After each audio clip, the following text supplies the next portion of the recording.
दोस्तों, electromagnetic field theory के questions हैं। अब पहले तो मैंने आपको थोड़ा सा उसमें जो फर्स्ट पार्ट था इसका बेसिक थ्योरी से रिलेटेड क्वेश्चंस कराए थे। अब आपको कुछ इसके न्यूमेरिकल्स करने पड़ेंगे जो कि बहुत ही इंपॉर्टेंट रहते हैं, आते हैं अक्सर। जैसे फर्स्ट क्वेश्चन है, a transmission line has a characteristic impedance. ये क्या है? Characteristic impedance of 500 ohms. It has been terminated in a 200 ohm load. If the load is dissipating a continuous power of 100 watt, its reflection coefficient is, देखिए सबसे पहले तो आपको पता है कि जो रिफ्लेक्शन कॉफिशियंट होता है इसको या तो रो या टाउ इससे सिग्निफाई करते हैं। तो the reflection coefficient gives the percentage of incident voltage reflected from the load. Load से कितना परसेंट जो इंसिडेंट वोल्टेज है वो रिफ्लेक्ट होके आई है, उसको वो रिफ्लेक्शन कॉफिशियंट मेजर करता है। तो जैसे reflection coefficient is equal to magnitude of Z L minus Z naught by Z L plus Z naught, यही होता है ना। तो this is equal to how much? Z L कितना दिया है आपको? 200 माइनस 500 बाय 200 प्लस 500, यही होता है ना। अब आप इसको और क्या लिख सकते हैं? इसको लिख सकते हैं माइनस 300 बाय 700। तो ये वैल्यू 3/7 हो जाएगा। ठीक है, ठीक है, it's value will become 3/7।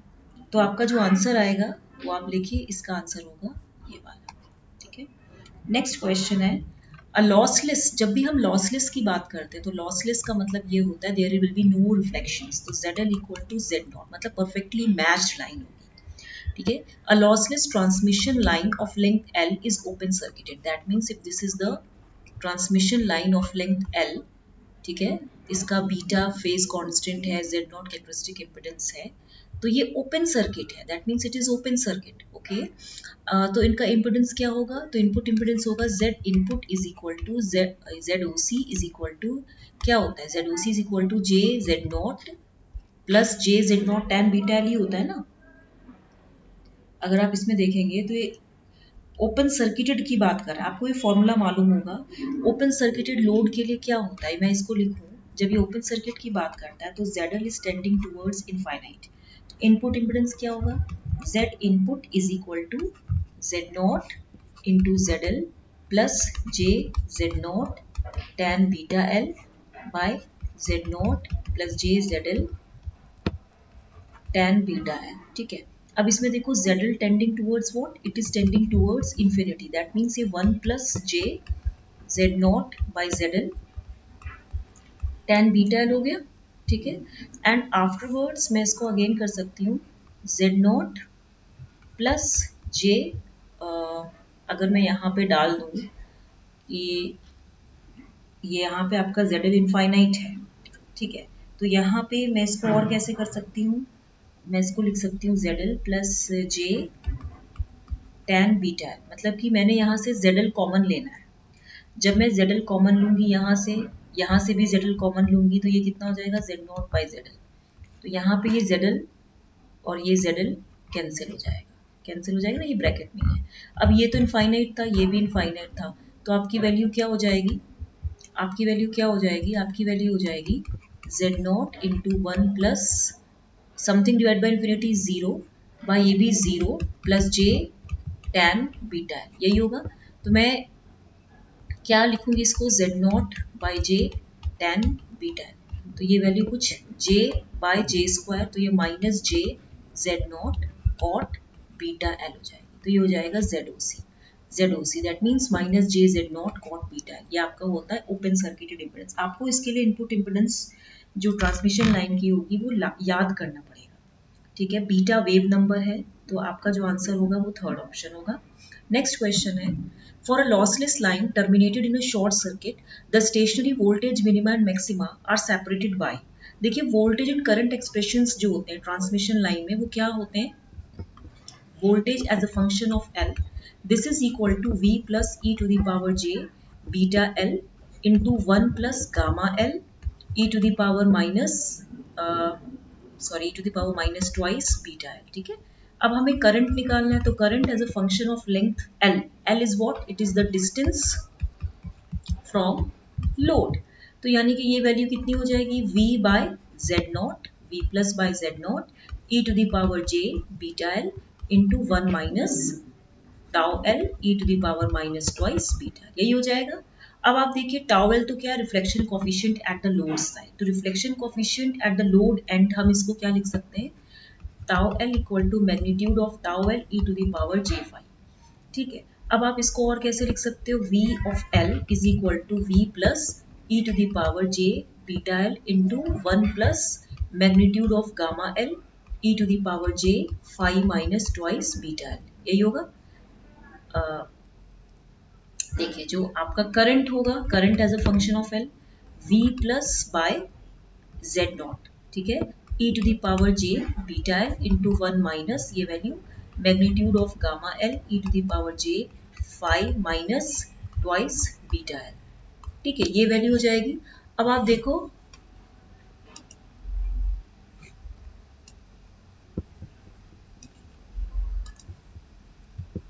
e to the power j 5 minus twice beta l, ठीक है। अब आप इसमें देखो आपको कौन कौन सी चीजें याद रखनी है। वेन एवर 5 माइनस, मैं ये मार्कर चेंज कर लेती हूँ, जैसे whenever this 5 minus twice beta l is equal to 0 or even multiple of pi, अगर ये even multiple of pi है, जो quantity in the brackets will be maximum of 1 plus gamma l in the voltage expression and minimum of 1 minus gamma in the current expression, मतलब ये क्या हो जाएगा 5, it will be twice beta, that means even multiple of pi हो गया।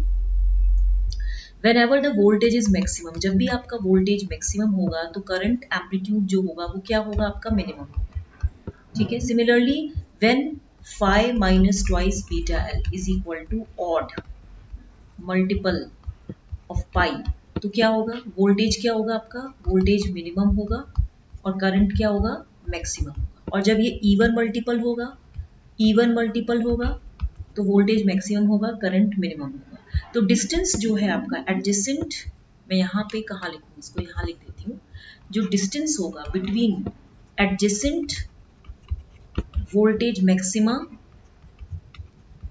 और minima and current, क्योंकि जब वोल्टेज मैक्सिमम होगा तो करंट मिनिमम होगा ना, एंड द करंट मिनिमा और maxima is calculated as twice of beta L is equal to pi, which implies twice of 2 pi by lambda, okay, into L is equal to pi, तो which implies L की value क्या हो गई, lambda by 4, L की value lambda by 4 होगी। तो from the above observations the distance, इसने क्या पूछा है, that for a lossless line terminated in a short circuit the stationary voltage minima and maxima, यानी कि the distance between two adjacent voltage maxima, किन्हीं भी दो voltage maxima के बीच का distance, ठीक है, या किन्हीं भी दो voltage minima का distance, ठीक है, odd to adjacent current maximum minima is calculated as twice beta l is equal to pi, तो यानी कि ठीक है, यहाँ पे आपने रखा 2 into 2 pi by lambda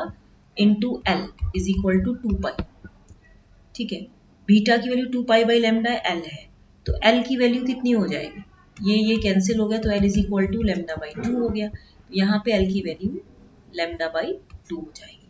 that means कहने का मतलब ये है L is equal to lambda by 2 होगा जब आप किन्हीं दो वोल्टेज मिनिमास की बात करते हैं या दो वोल्टेज मैक्सिमास की बात करते हैं, terminated in a short circuit. और जब उसने बोला किन्हीं भी वोल्टेज मैक्सिमा या मिनिमा या करंट मिनिमा, दो करंट मिनिमा या मैक्सिमा के बीच के डिस्टेंस हम लगते हैं ट्वाइस भी, हम उसको ऑड मल्टीपल में रखते हैं, इसको हमने इवन मल्टीपल में रखा था, जो शॉर्ट सर्किट वाला था हमने इसको इवन मल्टीपल में रखा, तो ये लेमडा बाई 2 होता है, ठीक है, इतना आपको पता होना चाहिए, ठीक है। तो हमने यही बोला कि whenever the voltage is maximum the current amplitude is minimum, जब 5 माइनस ट्वाइस बीटा एल आपका ऑड है, जब ये ऑड मल्टीपल का होगा तो वोल्टेज क्या होगा, मिनिमम होगा और करंट क्या होगा, मैक्सिमम होगा, तो इसीलिए twice beta L is equal to pi. यहाँ हमने क्या लिखा, यहाँ पे जब ये ऑड मल्टीपल का केस था तो हमने लिखा twice beta L is equal to pi, तो यानी कि L is equal to lambda by 4, ठीक है, and distance between two adjacent voltage maxima और मिनिमा और टू एडजेसेंट करंट मैक्सिमा और मिनिमा, उसके लिए L is equal to lambda by 2 होता है। नेक्स्ट क्वेश्चन है the characteristic impedance of an 80 centimetre long lossless transmission line having L and C will B. देखिए इसमें क्या है, आपको पता होना चाहिए कैरेक्टरिस्टिक इम्पिडेंस जेड नॉट क्या होता है, that is equal to under root R plus J omega L by G plus J omega C, यही होता है ना। आर क्या होता है, resistance per unit length of the line, G is the conductance per unit length of line, L is the inductance per unit length of line, C is the capacitance per unit length of line. तो जब भी हम lossless line की बात करते हैं तो इसमें R is equal to G is equal to zero होता है। तो that means Z naught is equal to under root L by C हो गया, क्योंकि इसमें क्या है R equal to zero G equal to zero, यही हमने रखा है इसमें। ठीक है, अब हमें क्या दिया है, एल दिया है एंड सी दिया है। तो Z naught is equal to under root of L is 0.25 into 10 की पावर माइनस 6 एंड सी क्या दिया है आपको 100 इंटू 10 की पावर माइनस 12, राइट। अब जब आप इसमें इसको 25 4 जा 100 हो जाएगा, तो ये वैल्यू 0.01/4 इंटू 10 की पावर 6 हो जाएगा। जब ये ऐसा होगा तो आप पहली बात तो यहाँ पे क्या लिखेंगे 1/400 इंटू 10 टू दी पावर 6, तो आपका आंसर में 10 क्यूब बाय 20 हो जाएगा, यही आंसर आएगा ना 10 क्यूब बाय 20। 10 क्यूब बाय 20 होगा तो आंसर कितना आना चाहिए आपका 50 ohms, this will be the right answer. Next question है when the load impedance ZL is equal to Z0 then VSWR is 1 plus mod rho by 1 minus mod rho, ठीक है। And ये बहुत इंपॉर्टेंट है, जब भी ZL is equal to Z0 हो, reflection coefficient क्या है आपका, when ZL is equal to Z0 so gamma L is equal to ZL minus Z0 by ZL plus Z0, तो ये वैल्यू कितनी हो जाएगी Z0 minus Z0 by Z0 plus Z0, तो this is will be equal to zero, यानी कि VSWR कितना हो गया S is equal to 1 plus zero by 1 minus zero S1 हो गया, तो VSWR is 1। That means it is always desirable to have a perfectly matched load for maximum power. जब भी ZL equal to Z0 होता है तो under this condition maximum power is transferred from source to load and load to source. तो VSWR for perfectly matched load which is always desirable is obtained to be 1. ठीक है, next question है आपका the figure shows the constant resistance circles on the Smith chart, the correct increasing order of the magnitude is, the correct increasing order of the magnitude of the resistance is. देखिए मैं आपको कुछ चीजें बता देती हूँ। For constant R circle, for constant R, for constant R circle we have circle of radius, we have circle of radius 1 by r plus 1 with center at r by r plus 1 comma 0।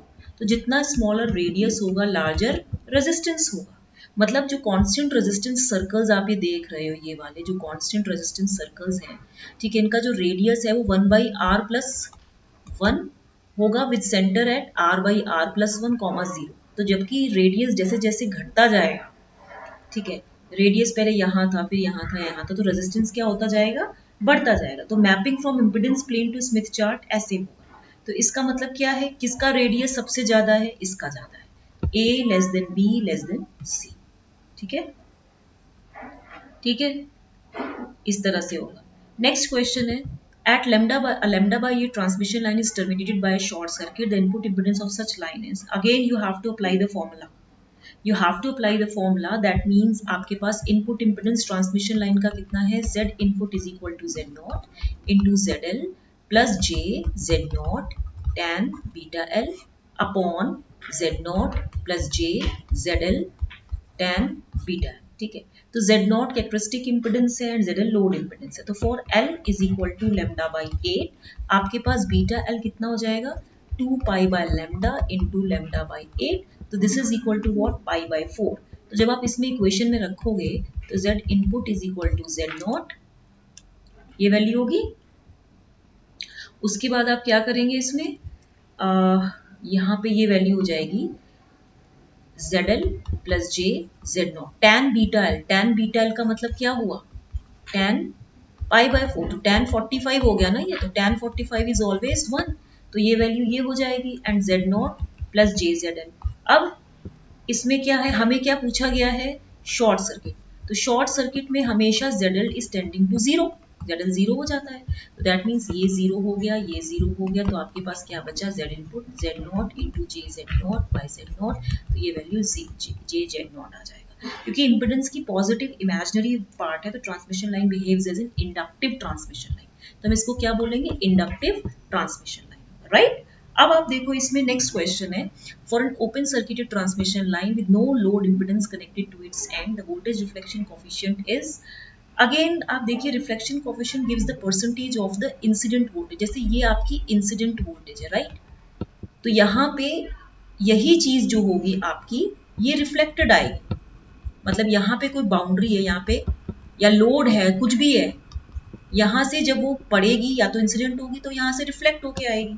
तो reflection इसमें इसने क्या बोला है, open circuit transmission line के लिए ZL is tending towards infinite. Again हमसे क्या पूछा, reflection coefficient, ZL minus Z0 by ZL plus Z0।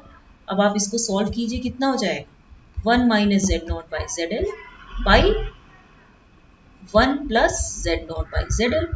Again ये तो इनफाइनाइट था, ये भी इनफाइनाइट था, something divide by infinity is always 0, तो 1 बाय 1, तो ये आंसर कितना होगा, 1।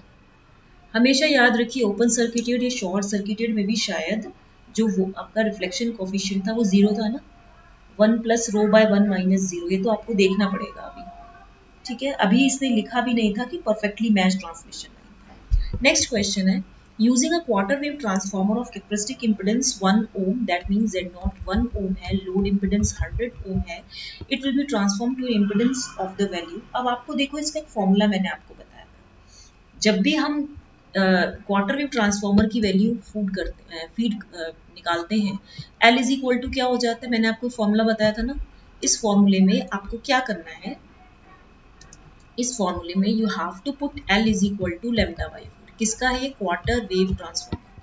तो जब आप इसमें क्वार्टर वेव ट्रांसफॉर्मर में L की वैल्यू लेमडा बाई 4 रखेंगे, तो ये वैल्यू क्या होगी, लेमडा बाई 4, ये वैल्यू पाई बाई 2 हो जाएगी।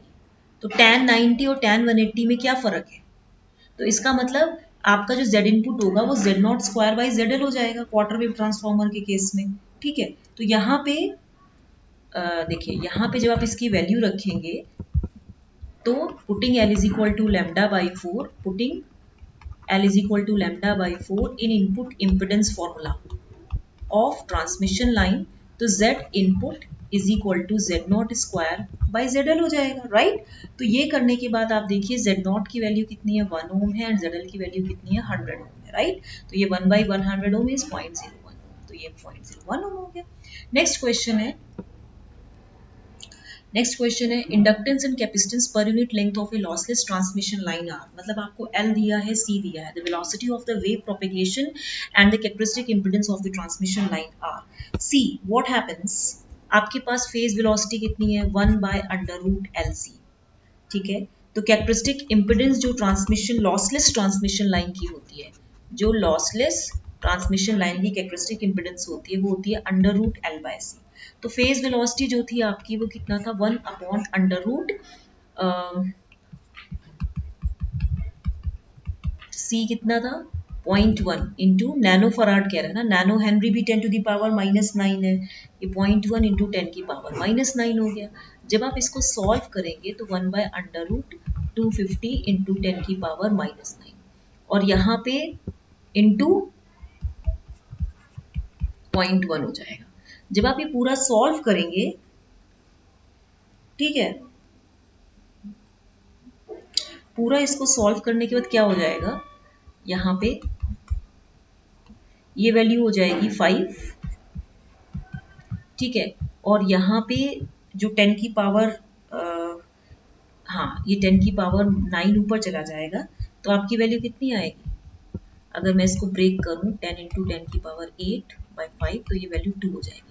2 into 10 to the power 8 metre per second, तो फेज वेलोसिटी हो गई। तो इन दोनों में से कोई हो सकता है, ये और ये तो गलत हो गया, ठीक है। उसके बाद आप देखिए Z0 की वैल्यू कितनी हो जाएगी, Z0 की वैल्यू आप निकालिए L बाय C, ये कैंसिल हो जाएगा, तो आंसर कितना आएगा 50, तो ये वैल्यू 50 ओम्स हो जाएगी। तो थर्ड ऑप्शन आएगा आपका, क्या आएगा, थर्ड ऑप्शन,